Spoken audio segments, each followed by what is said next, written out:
Chris, thank you for having me. United Way Spotlight every Thursday. It's great to be here. We have our first rollover agency back into the studio today, and it's Sue Parker from Continuum of Care. Real quick, before we start with that, I want everyone to please pay attention to our social media pages, our Facebook page, our Twitter page, our Instagram page, because starting January 1st, 2020, we are rolling out a huge program for the United Way, and it's not 211. It's a new campaign. It's going to last probably a month or so, but it's going to be awesome, and hopefully it'll be huge. So keep an eye out on our social media pages for that. But the reason why we're here today is to spotlight our agency of the week for the United Way, and that agency happens to be the Miami County Continuum of Care. And we have Sue Parker here with them, who's going to share with us a little bit about the Continuum and what they're doing, how they're working with United Way, and how people can get involved if they want to get involved. So, Sue, thank you so much for being here. Thank you for pranking me. You're welcome. It's always a pleasure. Yeah. And it's so easy. Is it? Yes, it's so easy. Oh, gosh, the Miami County Continuum of Care has been around since 1996. We are very grateful for the Miami County United Way, because without their support, we would be probably non-existent. We don't have services that people pay for per se. We have one service that might be well known to people, and that's called Rides to Work. It was formed about 6.5 years ago. We started out with a couple of used vans, eventually had to replace those. Last year we had one van all year long and one van for 3/4 of the year, but managed to give over 5,800 rides to people. And sometimes it's shocking to people that not everybody in Miami County has transportation, and we don't have an RTA here. And if people want to get to work, they usually have to ask a friend. They have to walk. I wouldn't want to do that today. I noticed it was 7 degrees.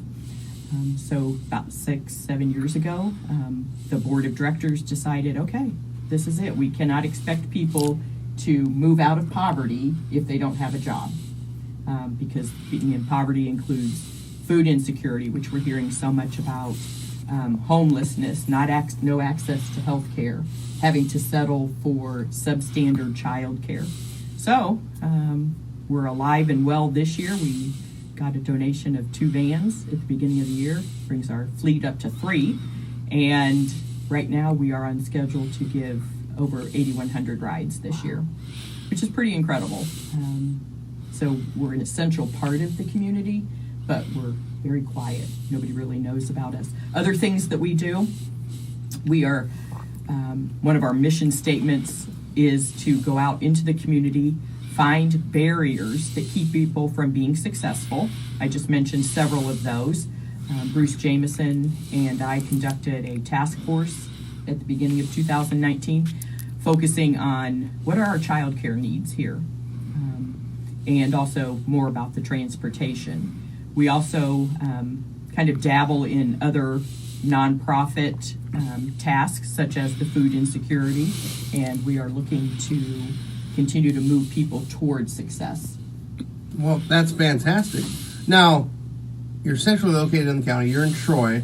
Yes. Where all the services, they span the whole county. You go to Covington, you go to West Milton, you go to all these places, or no? Well, we can't. Right now, we rely on the United Way and other grant sources.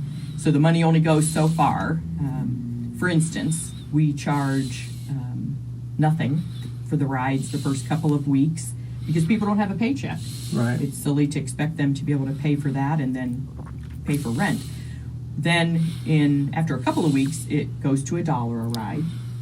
And then after that, it's $2 a ride. And for us to run a route, it costs about $40 because we have to pay our drivers. They are not volunteers. You can't rely on volunteers at 5:30 a.m. or at 11:30 p.m. because we run all 3 shifts, 5 days a week. And we're giving about 60 rides a day. So we can't make it out to those outer areas yet. We will, though. Well, good. Yeah, absolutely. And And let's say someone who just got a job, is down on their luck, doesn't have a transportation. How do they get a hold of you guys? What's the best way? Do they call the office? Do they hit you up on Facebook? What's the best way to get on that rotation? Well, a lot of times people are involved with other agencies that are giving some services or assistance. Those agencies know how to contact us. The other way would be through Facebook or our email. And email is miamicountycoc@gmail.com. That's probably the easiest way.